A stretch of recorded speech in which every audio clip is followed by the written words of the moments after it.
Halo, Assalamualaikum warahmatullahi wabarakatuh. Kami dari mahasiswa program studi perbankan syariah Fakultas Agama Islam UHAMKA akan ngevlog tentang konsep uang. Pembahasan yang akan kita angkat yaitu pertama tentang sejarah dan pengertian uang, yang kedua tentang fungsi dan cara-cara uang, yang ketiga tentang jenis uang dan alasan masyarakat memiliki uang. Yuk belajar bareng!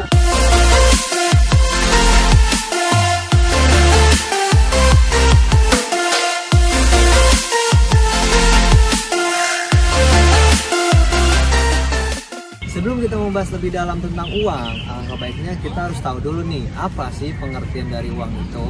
Nah, seperti yang kita ketahui bahwa uang saat ini menjadi salah satu benda yang sangat penting, yang sering kalian pakai untuk memenuhi kebutuhan atau keinginan kalian. Dilansir dari situs resmi Bank Indonesia bahwa di dalam Undang-Undang Nomor 7 Tahun 2019 tentang mata uang, bahwa pengertian uang adalah sebagai alat pembayaran yang sah. Nah, menurut ekonomi modern ini, uang ini adalah sebagai alat pembayaran, yaitu baik berupa jual beli, transaksi, barang berharga, dan lain sebagainya. Jadi dapat disimpulkan bahwa pada umumnya pengertian uang ini adalah sebagai alat tukar yang dapat diterima oleh masyarakat luas, yang dapat dijadikan juga sebagai alat pembayaran. Pandangan Islam tentang uang ini adalah sebagai alat tukar saja, bukan sebagai komoditas atau yang semacamnya. Kalian udah tahu kan pengertian dari uang itu apa? Nah, nggak kurang afdol nih kalau kalian belum tahu sejarah dari uang itu. Nah, dahulu itu memang belum ada uang, jadi masyarakat masih berburu, membuat sendiri kebutuhan dan keinginan mereka melalui alam-alam sekitar. Nah, seiring berjalannya waktu, masyarakat ini memiliki konsep baru, yaitu konsep barter atau disebut juga dengan tukar-menukar barang yang nilainya sama. Terus berjalan barter ini dan sampai di suatu waktu bahwa barter ini memiliki kesulitan juga di masyarakatnya, yaitu kebutuhan manusia yang terus meningkat dan manusia ini susah untuk mencari partner barternya, lalu terciptanya suatu alat pembayaran seperti garam, kerang, dan lain sebagainya. Tapi barang tersebut tidak tahan lama dan istilahnya mudah hancur. Jadi seiring berjalannya waktu kembali, yaitu ditemukannya logam seperti emas dan perak menjadi suatu alat pembayaran. Nah, singkat cerita, dan perak ini tidak bisa digunakan untuk alat pembayaran yang jumlahnya sangat banyak, dan muncullah sebuah uang yang berbentuk kertas sehingga bisa memenuhi kebutuhan yang banyak. Jadi uang dan logam ini disimpan, walaupun saat ini tidak dijadikan sebagai alat tukar lagi, tapi emas dan perak ini masih memiliki nilai yang suatu waktu dibutuhkan masyarakat untuk memenuhi kebutuhannya jika nilai uang ini sedang turun. Jadi seperti itulah sejarah dari uang. Fungsi uang. Secara garis besar, fungsi uang dapat dibedakan menjadi dua, yakni fungsi asli dan juga fungsi turunan. Fungsi asli uang dibedakan lagi menjadi 3 jenis. Yang pertama, uang sebagai alat tukar. Agar orang tak lagi kesulitan untuk melakukan pertukaran, di mana pertukaran tak lagi menggunakan barang dengan barang, tetapi barang dengan uang. Keberadaan uang ini tentu menjadi solusi dari kesulitan-kesulitan yang timbul dalam sistem barter. Yang kedua, uang sebagai satuan hitung. Uang menunjukkan nilai suatu barang dan jasa yang diperjualbelikan, besarnya kekayaan, dan juga menghitung besar kecilnya pinjaman. Tak hanya itu, uang juga dapat digunakan untuk menentukan harga suatu barang dan jasa. Pada fungsi ini, uang memiliki peran dalam memperlancar aktivitas pertukaran. Yang ketiga, sebagai penyimpan nilai. Keunikan dari fungsi ini yaitu uang dapat mengalihkan daya beli dari masa kini ke masa mendatang. Orang yang mendapatkan uang karena menjual barang atau jasa, maka dari itu ia dapat menyimpannya untuk kemudian digunakan membeli barang atau jasa di masa yang akan mendatang. Selanjutnya ada fungsi turunan uang. Yang pertama yaitu sebagai alat pembayaran yang sah. Fungsi ini memungkinkan dan mempermudah transaksi jual beli suatu barang atau jasa, baik dapat kuantitas kecil maupun besar. Yang kedua, sebagai alat pembayaran utang. Fungsi yang satu ini memiliki keterkaitan dengan fungsi asli uang sebagai penyimpan nilai, di mana uang dapat digunakan untuk mengukur pembayaran di masa yang akan mendatang. Yang ketiga, sebagai alat penimbun kekayaan. Bagi sebagian orang, terutama yang memiliki penghasilan lebih, uang tidak digunakan seluruhnya untuk kebutuhan konsumsi. Tetap disisihkan sebagian untuk disimpan dalam bentuk tabungan, giro, deposito, atau investasi guna keperluan di masa yang akan mendatang. Yang keempat, sebagai alat pemindah aset. Setiap orang dapat memindahkan aset dari satu tempat ke tempat yang lain dengan uang. Contohnya, seseorang memiliki rumah di suatu daerah dapat memindahkan aset tersebut ke daerah lain dengan cara menjualnya terlebih dahulu, kemudian membeli aset di lokasi yang baru. Yang kelima, yaitu sebagai alat pendorong perekonomian. Perekonomian akan semakin berkembang apabila nilai uang stabil. Stabilitas nilai uang dapat memicu sentimen investasi secara positif, di mana orang-orang akan tergiur untuk melakukan investasi sehingga perekonomian semakin bertumbuh dan berkembang. Selanjutnya, ada syarat-syarat uang. Uang yang telah disepakati oleh masyarakat harus memenuhi 7 syarat sebagai berikut. Yang pertama, ada jaminan. Artinya harus dijamin pemerintah sehingga penggunaannya untuk berbagai keperluan dapat dipercaya oleh masyarakat. Yang kedua, diterima secara umum, yakni kegunaannya harus diterima sebagai alat tukar, penimbun kekayaan, atau pembayar utang. Yang ketiga, nilainya stabil, artinya tidak naik turun supaya orang-orang mau menggunakannya sebagai alat tukar. Yang keempat, mudah disimpan, berarti bentuk fisiknya tidak boleh terlalu besar. 5. Mudah dibawa, artinya harus mudah dipindahkan dari satu tangan ke tangan yang lainnya. Yang keenam, tidak mudah rusak, agar dapat bertahan untuk jangka waktu yang relatif lama. Yang ketujuh, mudah dibagi, maksudnya yaitu apabila nominal uang hanya terdiri dari satu jenis pecahan, maka tidak memungkinkan kita untuk bertransaksi.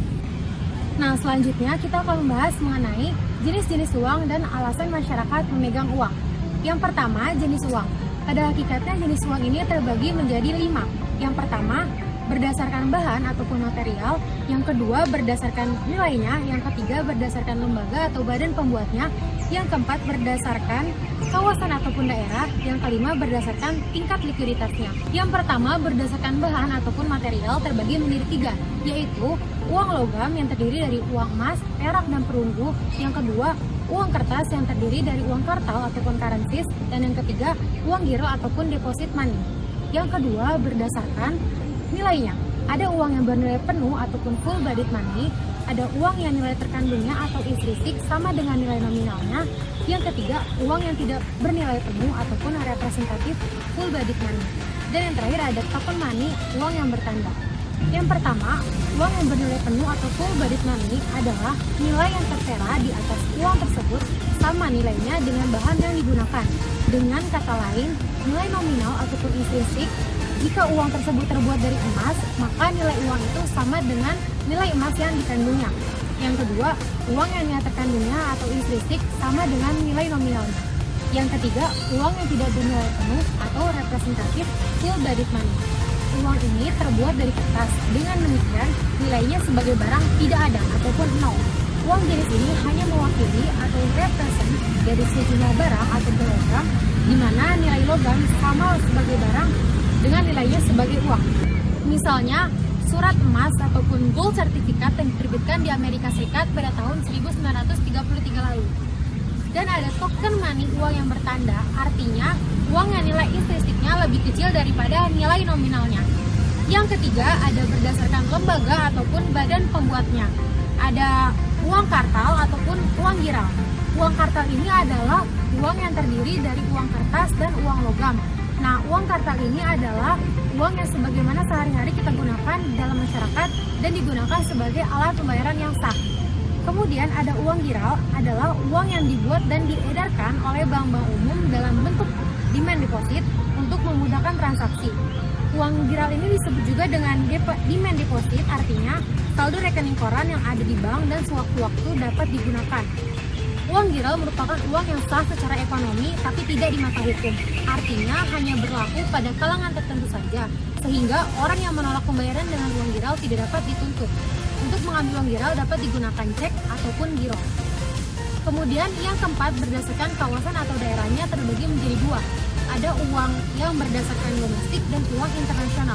Uang domestik ini hanya dapat digunakan di negara tertentu dan mungkin di negara luar ini uang tersebut tidak berlaku. Sedangkan uang internasional adalah uang yang berlaku tidak hanya di negara tertentu namun juga di seluruh dunia. Kemudian yang terakhir adalah uang berdasarkan tingkat likuiditasnya terbagi menjadi tiga. M1, M2, dan M3.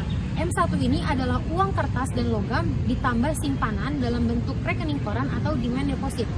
M2 adalah M1 yang tadi ditambah tabungan ditambah deposito berjangka pada bank umum.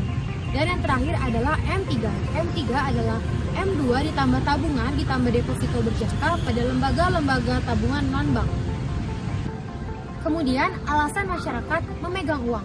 Menurut Keynes, menyatakan bahwa masyarakat memegang uang pada hakikatnya untuk memenuhi tiga keinginan. Yang pertama, membayar pembelian-pembelian yang akan mereka lakukan atau transaction motif. Kemudian yang kedua, menghadapi kesusahan yang mungkin akan timbul di masa yang akan datang ataupun precautionary motif. Dan yang ketiga adalah digunakan dalam kegiatan spekulasi atau spekulatif motif. Nah, di zaman sekarang kita udah tahu nih uang elektronik yang saat ini memang sering sekali digunakan. Nah, karena memang mengikuti perkembangan dari dunia ini, jadi dibuatlah uang elektronik.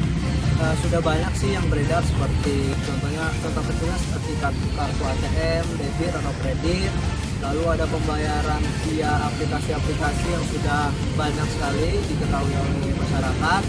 Nah, uang elektronik ini sebenarnya juga mempunyai manfaat, yaitu tentunya kita bisa melakukan pembayaran dari jarak jauh atau kita tidak harus datang ke tempatnya, dan khususnya kita bisa melakukan pembayaran dari rumah, apalagi di keadaan kita yang harus memaksakan di rumah, yaitu pandemi era COVID-19. Nah, di lain sisi dari manfaat uang elektronik sendiri, yaitu ada sisi resiko. Yang pertama itu sama seperti uang kertas yang kita pegang, yaitu akan hilang dan tidak akan diklaim oleh penerbitnya, karena kalau sudah hilang ya maka hilang. Yang kedua, masih banyak pengguna yang belum mengerti secara total tentang penggunaan dari uang elektronik itu sendiri, karena masih banyak masyarakat yang gaptek atau gagap teknologi. Definisi uang elektronik ini yang memenuhi unsur sebagai berikut, yaitu yang pertama itu adalah diterbitkan atas dasar nilai uang yang disetor terlebih dahulu kepada penerbit. Yang kedua itu uang elektronik yang disimpan melalui media seperti server atau chip. Lalu yang ketiga, nilai uang elektronik yang dikelola oleh penerbit bukan sebagai simpanan, seperti yang sudah dijelaskan di Undang-Undang Bank Indonesia, yaitu Peraturan Bank Indonesia nomor 13/PBI/2009 tanggal 13 April tahun 2009, yaitu tentang uang elektronik, dan juga ada di Surat Edaran Bank Indonesia nomor 11/JASP tanggal 13 April 2009 tentang uang elektronik. Nah, kesimpulan vlog kita kali ini, semua aspek kehidupan manusia dalam bertransaksi ekonomi tentunya tidak lepas dan ditonggak sepenuhnya oleh peran uang. Maka dari itu kita harus tahu juga tentang pengertian, sejarah, syarat, jenis, fungsi, sampai peran uang itu sendiri yang sudah kita jelaskan di video ini. Semoga teman-teman dapat mengambil ilmu dan manfaat dari vlog kita kali ini ya. Jangan lupa jaga kesehatan. Lebih kurangnya mohon maaf. Bila bisa pilih fastabiqul khairat. Wassalamualaikum warahmatullahi wabarakatuh. Dadah. Jangan lupa like, Comment And subscribe. bye.